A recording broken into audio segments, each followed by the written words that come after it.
இன்றைக்கு எந்த ஒன்றை எடுத்தாலும் அதில் முன்னுதாரணம் மிக்க தலைவராக அவர் இருப்பார்.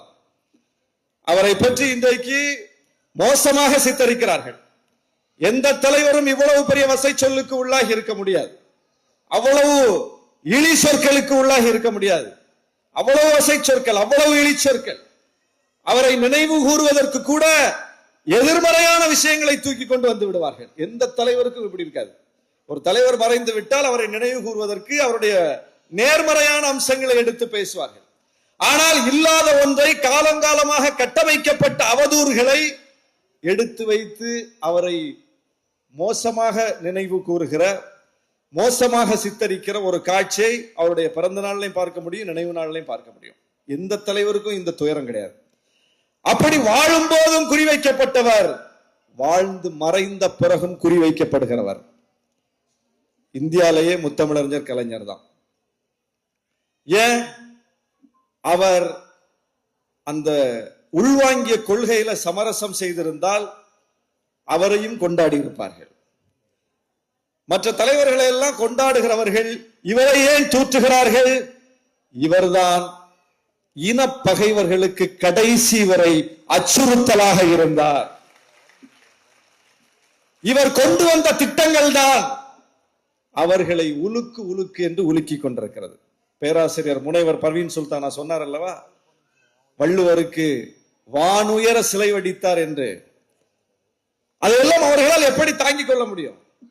செம்மொழிக்கு, அந்த செம்மொழி தமிழுக்கு செம்மொழி அங்கீகாரத்தை பெற்று தந்தவர், அது எப்படி தாங்கிக் கொள்ள முடியும்? காலங்காலமா அவன் ஒரு கட்டமைப்பை ஏற்படுத்தி வச்சிருக்கிறான். சான்ஸ்கிரிட், சமஸ்கிருதம் தான் மூத்த மொழி, சமஸ்கிருதம் தான் செம்மொழி அப்படின்னு அவன் ஒன்றை உருவாக்கி வைத்திருக்கும் போது, சமஸ்கிருதத்திற்கு செம்மொழி அங்கீகாரத்தை பெறுவதற்கு முன்னால் தமிழுக்கு பெற்று தந்தவர் முத்தமிழறிஞர் கலைஞர். எப்படி அவனால ஏத்துக்க முடியும்? அவரை எப்படி ஏத்துப்பான்?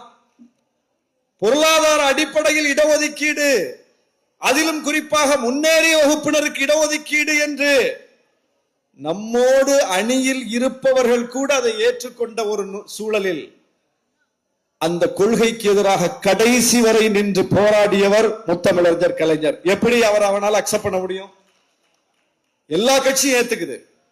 இந்தியாவை ஆளக்கூடிய பிஜேபி பொருளாதார அடிப்படையிலான இடஒதுக்கீடை கொண்டு வருது, காங்கிரஸ் அதை ஆதரிக்குது, கம்யூனிஸ்டுகள் ஆதரிக்கிறாங்க, ஏத்துக்கிறாங்க. ஏற்றுக்கொள்ளாமல் சண்டையிடக்கூடிய இயக்கமாக இந்தியாவில் திராவிட முன்னேற்ற கழகம் நிற்கிறது. அதுல ஃபைட் பண்ணுது. ஃபைட் பண்றது மட்டுமல்ல, இந்தியாவிலேயே எல்லா மாநிலங்களிலுமே பல்வேறு வகையான இடஒதுக்கீடு பல்வேறு காலகட்டங்களில் கொண்டு வரப்பட்டிருக்குது. அப்படி கொண்டு வரப்பட்ட எல்லா இடஒதுக்கீடுகளும் நீதிமன்றத்தில் சட்ட சிக்கலை சந்தித்திருக்கிறது அல்லது ரத்து செய்யப்பட்டிருக்கிறது. கூர்மையா கவனிங்க, தமிழ்நாட்டில் கூட எடப்பாடி ஆட்சி காலத்தில் கொண்டு வரப்பட்ட 10.5 விழுக்காடு இடஒதுக்கீடு வன்னியர் சமூகத்திற்கு இருக்கா? இப்போ இல்ல. யார் ரத்து பண்ணா? நீதிமன்றம் ரத்து பண்ணிருச்சு.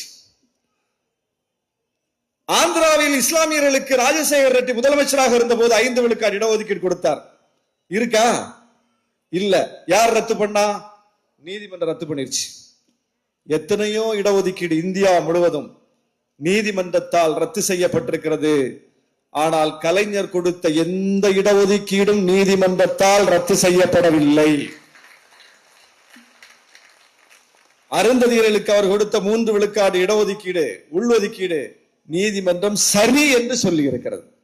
இஸ்லாமியர்களுக்கு அவர் கொடுத்த 3.5 விழுக்காடு இடஒதுக்கீடு நீதிமன்றம் சரி என்று சொல்லி இருக்கிறது.